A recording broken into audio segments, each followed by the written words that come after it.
L'université de Tours est-elle moins bien traitée que les autres? Le député LREM d'Indre-et-Loire, Daniel Labaronne, a alerté hier la ministre de l'Enseignement supérieur sur la faiblesse des financements de l'État par rapport à d'autres établissements. 2 000 euros par étudiant de différence, par exemple, avec l'université de Tours. Une inégalité que dénoncent depuis longtemps, eux aussi, les syndicats d'enseignants. Florent Clavel. L'université de Tours parmi les moins bien lotis de France. Le constat est signé Daniel Labaronne, député de la majorité, mais néanmoins lucide sur le manque de moyens alloués par l'État aux étudiants tourangeaux. Exemple, 5 300 euros en moyenne par élève à Tours, contre plus de 7 300 à Orléans, soit plus de 2 000 euros d'écart.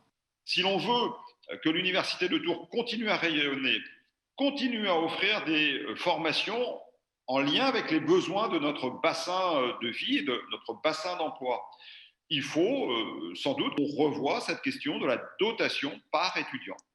Comment expliquer cette différence? Dans un courrier adressé en janvier à la ministre de l'Enseignement supérieur, Frédérique Vidal, le président de l'université pointe une augmentation continue du nombre d'étudiants. 26 000 en 2015 contre 31 000 aujourd'hui, soit plus 16%, quand dans le même temps, les aides de l'État n'ont augmenté que de 7%.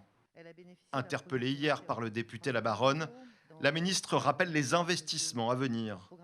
L'université pourra conduire des opérations de rénovation énergétique de ces bâtiments pour un montant de près de 5 millions d'euros qui s'ajoute aux 9,6 millions d'euros dans le cadre du contrat de plan État-région.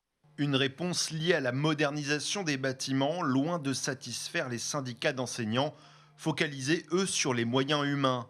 Depuis quelques années, les conditions d'enseignement n'ont cessé de se dégrader. Aujourd'hui, il n'est pas rare de faire cours avec des groupes d'étudiants de plus de 30, voire plus de 35, 40 étudiants dans certains cas. Voilà, ce qui se traduit nécessairement par des difficultés d'interaction, de travail.